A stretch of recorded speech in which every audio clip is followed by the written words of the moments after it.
Chapter 5, Shadow Moon Pack. Wait, what? My brother and I are... what?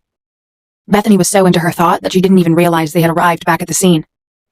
Where's everyone? Randolph asked Ramona. Home. School's over, she said, and revealed their bags in her hands. Hey, Beth, where? Sebastian was cut off when Bethany pulled him aside. Whoa, why the rush? Bethany shot him a glare and sighed. Sebastian, did you perhaps, heard someone talking inside your head before? She said softly, not wanting the Stoner twins to hear them. He looked at her with wide eyes. How did you know? He asked, confused. You can read minds? He said, slapping his forehead. As if that can help him block out mind readers. Bethany groaned. No, I can't read minds. I know, because someone spoke to me too. He nodded, moving his hand slowly. She said that she's my wolf, and her name is Charlotte. No way. Charles said that to me too. He said. Charles? She asked, confused. My wolf. He said. Bethany nodded. So are we. I don't know. Do you think Harry knows? Bethany asked. Of course he knows. He's Harry. A wizard is his namesake. He said, and rolled his eyes as if it was the most obvious thing in the world. Bethany smacked him upside the head. This is serious. Okay, sheesh. Sebastian rolled his eyes. I meant what I said.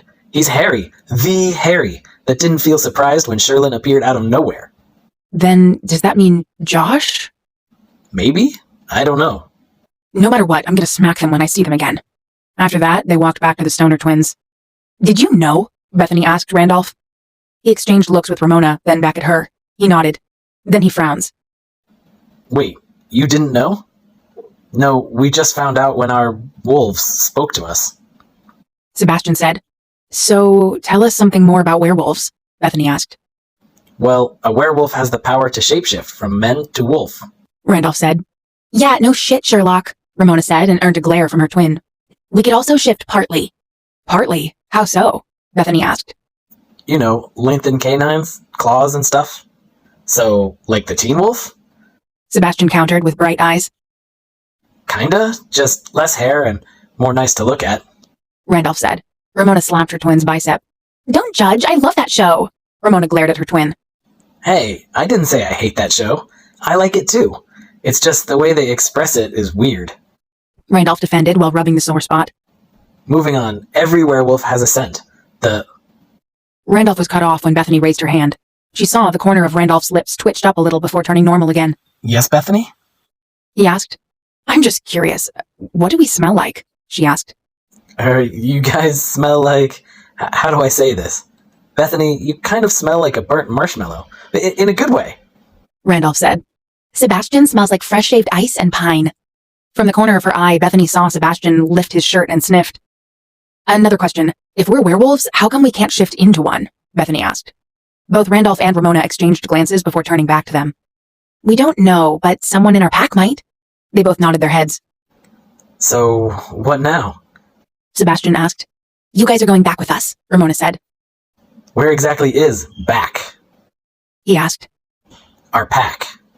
Randolph said. Just then, they heard a car stopped behind them.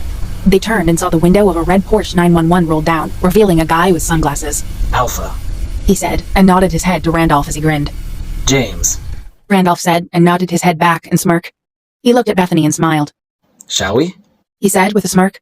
Sure, Bethany said, and they climbed into the car, followed by Sebastian and Ramona. James, inform the pack that their Luna and her brother will be back, so clean themselves up. Randolph said. James laughed. Sure thing, Alpha, James said. All done, he said after a while, and the car started moving. What did you just call me? Bethany asked. Luna means the mate of an alpha. They will be the leaders of the pack until they die. He explains, and Bethany immediately regrets getting into the car. On the second thought, take us back home first, she said. Why? Randolph asked, kinda sad. We want to get some stuff, Sebastian said. Sure, why not? Ramona said, and Bethany told James to drive them to our house and gave him their address. After a while, they arrived at the house. Bethany and Sebastian managed to convince the Stoner twins to stay in the car before they got off. They quickly ran into the house and started to pack their stuff. What's going on? Snow asked, walking into the living room. Newsflash, we're moving, Bethany said. What? Red popped up from behind the couch. Yeah, apparently our targets turned out to be our mates. What? Snow mumbled. They rushed around the room, scooping all their stuff, and stuffed them into their bags. We'll explain later. Come on, Bethany said, and gently scooped Snow up. Do we still get to eat your food? Red asked from Sebastian's hand. Bethany laughed. Course. They heard a beep from outside and a muffled, hurry up! Okay, I want you guys to jump into our bags and don't make a sound until I open the bag. Got it? Bethany said, and they nodded. They opened their pack and let them jump in. They left a little opening to let air in and out. Once secure, they nodded and walked out the door. They got into the car and were bombed by questions. What took you guys so long?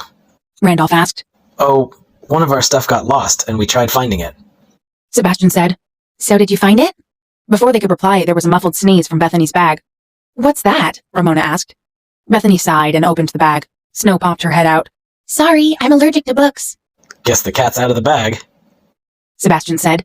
Bethany snorted. More like foxes. Sebastian opened his bag and Red popped his head out. Aw, where did you find them? Ramona asked, picking Red up to her face. We found them inside our kitchen, stealing my cereal. Sebastian said. Really? Randolph said and picked up Snow. But Red didn't like it and growled at Randolph. Red is a protective kind of brother. Randolph looked stunned for a while, then he growled back, and it was Red's turn to be stunned. Oh, he did not just growl back. Let me at him. Red growled and started thrashing in Ramona's hold. Red, if you don't stop thrashing now, I swear I'm not making another pancake, ever, Bethany threatened. With that, Red stood very still. Snow and Sebastian turned to Bethany, their eyes widened at her. Then she looked at Red, who also had his eyes wide open. I'm sorry. Red apologized immediately. Good, Bethany said and smiled. Well, I think we should proceed with our journey. Randolph said with an amused grin, and the car started moving again. Bethany heard Ramona laughing at her mate for being so cute when she threatens not to make pancakes anymore. What? You said that because you haven't tried her pancakes yet. Sebastian said, and the foxes nodded their head. Come on, it couldn't be that good. Randolph said. What do you know? You didn't even try it yet. Sebastian argued back. We know because we don't like pancakes, Ramona said. The rest gasped, scandalized. What? Randolph asked. How can you not like pancakes? Bethany asked. I don't know. We just don't. He replied. What about flapjacks? Nuh-uh. Hotcakes? Nope. What about chocolate chip pancakes? Bethany, isn't chocolate pancakes the same as normal pancakes? Ain't all of them the same? Ramona asked. Bethany and Sebastian gasped. How could you say that? Of course, chocolate chip pancakes and normal pancakes are not the same. All of them aren't the same, Bethany said, offended. Oh, really? Randolph said, folding his arms. Yes, Bethany and Sebastian exclaimed. How? Ramona said, folding her arms too. Well, chocolate chip pancakes have chocolate chips in them, while normal pancakes are normal, Bethany said. Yeah, still hate them. Randolph said, shaking his head. You know what? I'll just make some for you two when we reach the pack house, Bethany said. Fine, the Stoner twins said. Fine, Bethany and Sebastian said. After a while, they reached the pack house, and damn, how many werewolves are there in a pack? How many pack members do you have? Bethany asked, shocked. Around 90 to 100, or maybe more. Randolph said. When we walked in, a little boy who looked like only 5 years old quickly ran towards Randolph and Ramona. Big bro and sissy. The little boy shouted and crashed into Randolph and Ramona's leg. Rowan! They cheered. Randolph bent down and picked him up. Hey, bud. How's school? He spun him around before placing him back on the ground. How does he get a hug and we don't? Charlotte said. Oh, hush, we'll get one sooner or later, Bethany said. So you admit you want to hug him too? Charlotte shouted and laughed. Shut up, Bethany said and blocked her out. Then Rowan looked up and saw us. He quickly hid behind Randolph and Ramona's legs. Who are they? He whispers loudly to Randolph. He chuckles and Bethany swears that was the hottest thing she ever heard. Wait, what am I saying? Focus, Bethany. You're on a mission. Randolph gently pulled Rowan from behind him and revealed him to us. This is our little brother, Rowan. He's 5. She is your Luna, Bethany. Beside her is Ramona's mate and Bethany's twin brother, Sebastian. Randolph said and smiled. Bethany inwardly cringed at the word Luna. Rowan's scared face was replaced with a grin. Yay, Randy and Rara finally found their mate! Rowan shouted and started jumping around. Then a beautiful woman walked down the stairs. What's all the ruckus about? The woman asked. Rowan turned around and smiled. Mama! He shouted and ran towards the woman. Hello, sweetie, the woman said and bent down to carry Rowan. Oh, Randolph, Ramona, you're back, the woman said and walked towards them. Then her eyes landed on Bethany and Sebastian. The woman was beautiful with a youthful face and bright eyes. And who are they? The woman asked and eyed them suspiciously. In a flash, Randolph was already beside Bethany, arm casually around her waist. Bethany looked beside her and saw Ramona linked her arm with Sebastian's. Our mate. Our mate, both of them said. Thank God, they finally found a person who can tame them, the woman said. Mom! They shouted, blushing. Anyways, she said, ignoring her kids. I'm their mother, Emma Stoner, she said and shook their hands. It's a pleasure to meet you, Mrs. Stoner, Bethany said. Please do call me Emma, she said and smiled. Bethany and Sebastian can't help but remember their mother, but they shake it off and smiled politely. Then their mother's eyes started to fog. Oh no, Randolph said. What? Bethany asked. She's mind-linking our pack members, Ramona said, and on cue, the living room started to flood with people that were whispering. Is it true? Luna is so gorgeous. Suddenly, Bethany felt someone glaring at her, but she shrugged it off. Then, everyone went silent when a man walked in. Dad, both Randolph and Ramona said when he stopped in front of us. Randolph and Ramona's father, the former Alpha, was a buff man. He'll be handsome if it wasn't of his intimidating eyes and furrowed eyebrows as he stared down at the Lloyd twins. Sean, Emma warned. He scanned both Bethany and Sebastian. Instead of bowing their heads when he stares at us, they held his gaze. Sir, they said. All of a sudden, his face broke into a grin. I like them, He said, and everybody was staring him like he grew two heads. He chuckled. They're strong and stubborn, but brave. He said, then he put his hands on both of Randolph and Ramona's shoulder. You found yourself one-of-a-kind mates. Now come here, He said and hugged them, even Bethany and Sebastian. Rowan jumped down from his mother's arms and hugged Bethany's legs, giggling. Even Emma joined the party. Thank you, Mr. Stoner, Bethany said. Oh, please. Call me Sean. Sean said, and Bethany smiled.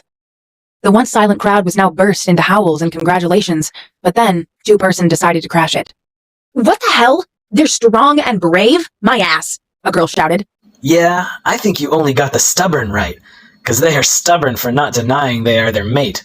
We are so much better than them. A boy shouted. Then everyone turned to look for the two-person who said that, growling. Then their eyes landed on a boy and a girl who was fuming, glaring at Bethany and Sebastian, who returned it. Be quiet, Audrey and Audelle, Emma said.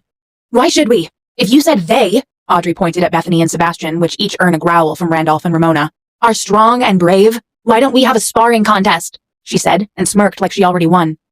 You are so gonna get, sister, Charlotte growled, snapping her teeth. Bethany looked at Sebastian, and it looks like he was thinking the same thing. They were going to accept the challenge when Randolph and Ramona pulled our arms. Don't. She may be a bitch, but she's one of our best fighters, Randolph said, and Ramona nodded. Same goes for him, she said. Bethany and Sebastian shook their heads. No, if it's a fight they want, it's a fight they'll get, Bethany said. Come on. Don't tell me that you forgot the fight at school already, Sebastian said, smiling at Ramona.